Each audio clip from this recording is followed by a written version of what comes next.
Welcome to exam सहपाठी। आज के इस डेली घटना चक्र और समसामयिकी सार की क्लास में हम लोग महत्वपूर्ण करंट अफेयर्स और जीके का रिवीजन करेंगे। ठीक है ना। तो अगर आप यहाँ पे पहली बार आए हैं तो यूट्यूब पे हमें सब्सक्राइब कर सकते हैं। इसके अलावा टेलीग्राम, इंस्टाग्राम और फेसबुक पर भी हमें फॉलो कर सकते हैं। तो आइए स्टार्ट करते हैं। सबसे पहले हम आज महत्वपूर्ण करंट अफेयर्स और जीके का रिवीजन करेंगे और लास्ट में आज के महत्वपूर्ण करंट अफेयर्स को देखेंगे। भारतीय निर्वाचन आयोग द्वारा सभी मतदान केंद्रों की डिजिटल मैपिंग करने के लिए कौन सा एप्लीकेशन लॉन्च किया गया? तो भारतीय निर्वाचन आयोग के द्वारा लॉन्च किया गया ये सभी मतदान केंद्रों की डिजिटल मैपिंग के लिए गरुड़ ऐप। ठीक है ना। तो गरुड़ ऐप जो है लॉन्च किया गया था। उत्तर प्रदेश राज्य के फैजाबाद जंक्शन रेलवे स्टेशन का नाम बदलकर क्या कर दिया गया है? तो जो आपका फैजाबाद रेलवे स्टेशन था अब इसका नाम हो जाएगा Ayodhya cantt railway station. Next हमारा है, प्रधानमंत्री नरेंद्र मोदी द्वारा उत्तर प्रदेश के वाराणसी से आयुष्मान भारत स्वास्थ्य अवसंरचना मिशन का शुभारंभ कब किया गया? तो आप याद रखेंगे कि आयुष्मान भारत स्वास्थ्य अवसंरचना मिशन इसका प्रारंभ कहाँ से किया गया? तो उत्तर प्रदेश के वाराणसी से किया गया और 25 अक्टूबर 2021 को इसका शुभारंभ किया गया था। और इस योजना के लिए कुल कितना जो है व्यय होगा? तो आपका 5,000 करोड़ रुपए इसके लिए जो है इसके व्यय के लिए लक्ष्य रखा गया है। नेक्स्ट हमारा है, हर घर को खुले में शौच मुक्त और बिजली पहुंचाने वाला भारत का पहला राज्य कौन सा बन गया है? तो हर घर आपका खुले में शौच मुक्त हो गया है और हर घर में बिजली भी पहुंच चुकी है। ठीक है। इसके अलावा हर घर में नल से जल भी आपके पहुंच गया है। किस राज्य में? तो वो है आपका राज्य गोवा। ओके।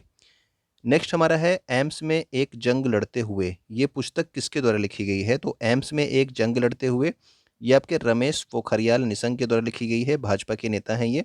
ठीक है। अभी हाल ही के एग्जाम में ये क्वेश्चन आपसे पूछा गया था इस पुस्तक के बारे में, तो आप याद रखेंगे। भारत के सबसे बड़े एरोमेटिक गार्डन का उद्घाटन कहाँ पर किया गया है? तो सबसे बड़े एरोमेटिक गार्डन या फिर इसका सुगंधित गार्डन भी लिखा हुआ आपको मिल सकता है। इसका उद्घाटन कहाँ पे किया गया? तो लाल कुआं नैनीताल। और किस राज्य में है ये? उत्तराखंड में। ठीक है ना। तो नैनीताल नैनीताल जिले के लाल कुआं में, उत्तराखंड राज्य के नैनीताल जिले के लाल कुआं में इसका उद्घाटन किया गया। एरोमेटिक गार्डन का भारत का सबसे बड़ा एरोमेटिक गार्डन है ये। हाल ही में अभिनेता पुनीत राजकुमार का दिल का दौरा पड़ने की वजह से निधन हो गया। यह किस राज्य से संबंधित थे? तो पुनीत राजकुमार जो है एक कन्नड़ अभिनेता थे। ठीक है। और ये किस राज्य से संबंधित है? तो ये कर्नाटक राज्य से संबंधित थे पुनीत राजकुमार। ओके। यूरोपियन यूनियन के द्वारा सखारोव पुरस्कार 2021 किसे प्रदान किया गया? तो ये मानवाधिकार के लिए प्रदान किया जाता है आपका सखारोव पुरस्कार। और ये यूरोपियन यूनियन के द्वारा प्रदान किया गया एलेक्सी नवलनी को, जो कि रूस के विपक्षी पार्टी के नेता हैं और वर्तमान समय में कहाँ पे हैं? जेल में। ठीक है ना। तो सखारोव पुरस्कार एलेक्सी नवलनी को प्राप्त प्रदान किया गया। संयुक्त राष्ट्र पर्यावरण कार्यक्रम यानी कि यूनाइटेड नेशन इन्वायरमेंट प्रोग्राम ने किसे champion of the earth life time achievement पुरस्कार से सम्मानित किया? तो champion of the earth life time achievement पुरस्कार से सम्मानित हुए हैं इस बार कौन? तो ये हैं आपके डेविड एटनबरो। ओके। नेक्स्ट हमारा है, भारत की तरफ से श्रीलंका को राहत सामग्री वाला पहला जहाज कहाँ से रवाना किया गया? तो भारत ने जो है श्रीलंका को राहत सामग्री दी है और इसके लिए जो पहला जहाज है ये आपका चेन्नई से रवाना किया गया।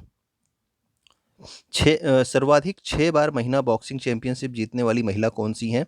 तो ये पहले भी आपके स्टैटिक जीके में ये क्वेश्चन पूछा जा चुका है। तो याद रखेंगे कि सर्वाधिक 6 बार महिला बॉक्सिंग चैंपियंस जीतने वाली जो महिला हैं इनका क्या नाम है? इनका नाम है एमसी मैरी कॉम। ठीक है ना। और अभी ये जो है आपके टोक्यो ओलंपिक में भी खेलने गई थी लेकिन कोई पदक इन्हें वहाँ पे नहीं प्राप्त हुआ। नेक्स्ट हमारा है, टोक्यो ओलंपिक 2020 खेलों में कुश्ती में कांस्य पदक किस खिलाड़ी ने जीता था? तो कुश्ती में जो कांस्य पदक जीता था वो जीता था बजरंग पूनिया ने। और अगर आपसे पूछ लिया जाए कि मुक्केबाजी में टोक्यो ओलंपिक 2020 में कांस्य पदक किसने जीता था, तो आप लोग कमेंट करके बताना और वो किस राज्य से संबंधित है ये भी आप बताइएगा। राष्ट्रीय खाद्य सुरक्षा अधिनियम नेशनल फूड सिक्योरिटी एक्ट ये किस वर्ष आया था? तो खाद्य सुरक्षा अधिनियम का जो था ये आपका 2013 में आया था। ठीक है ना। तो नेशनल फूड सिक्योरिटी एक्ट 2013 में आया था।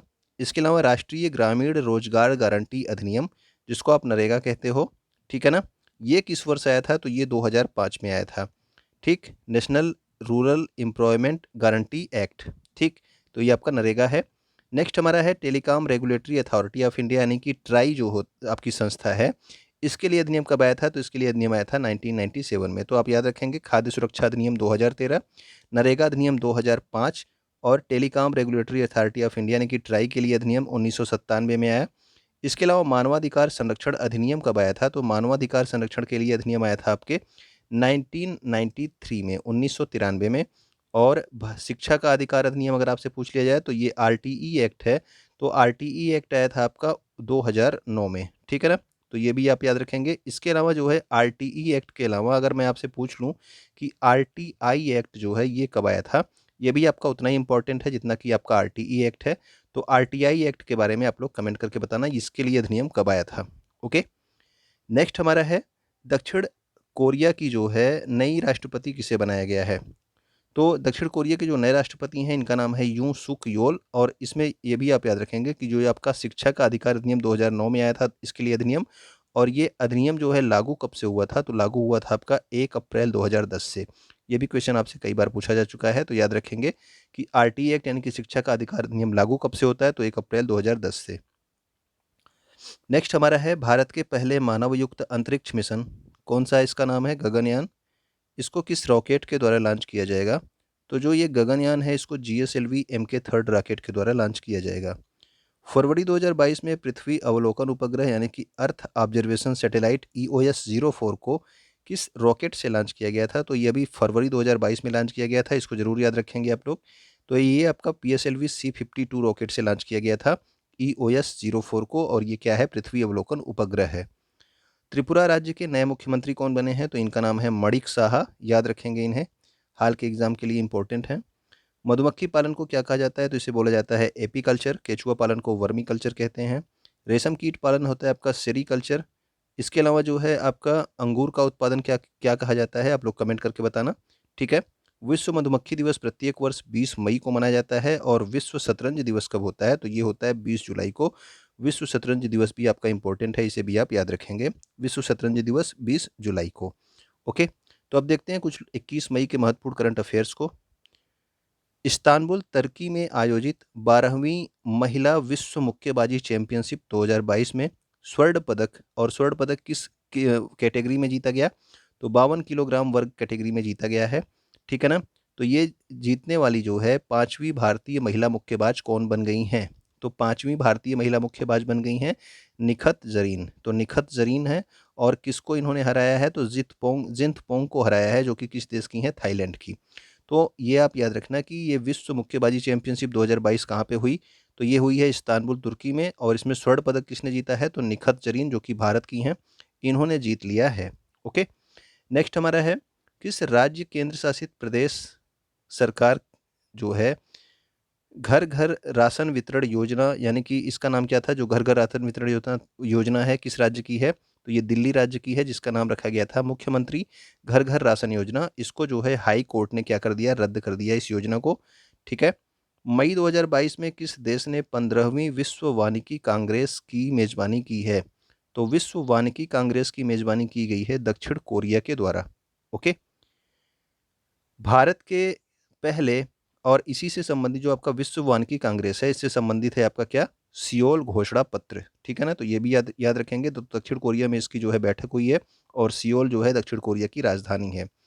भारत के पहले निजी तौर पर निर्मित रॉकेट विक्रम 1 के तीसरे चरण का सफल परीक्षण किया गया। और ये जो तीसरे चरण का परीक्षण है इसका क्या नाम दिया गया, तो इसका नाम दिया गया है कलाम 100। तो आपको याद क्या रखना है कि भारत के पहले निजी तौर पर निर्मित रॉकेट कौन सा रॉकेट है, विक्रम 1। तो ये जो आपका निजी तौर पर यानी कि आपका एक प्राइवेट कंपनी के द्वारा बनाया गया है, जिसका नाम क्या है, स्काई रूट, ठीक है ना। तो स्काई रूट कंपनी के द्वारा इसे बनाया गया है। तो ये आपका पहला जो है प्राइवेट आपका रॉकेट है विक्रम 1, ठीक है ना। तो ये भी याद रखेंगे। हाल ही में किस राज्य के मुख्यमंत्री ने अपनी प्रकार के पहले जन संवाद कार्यक्रम लोक मिलनी का शुभारंभ किया गया, तो लोक मिलनी का शुभारंभ कहाँ पे किया गया, तो ये किया गया है पंजाब में।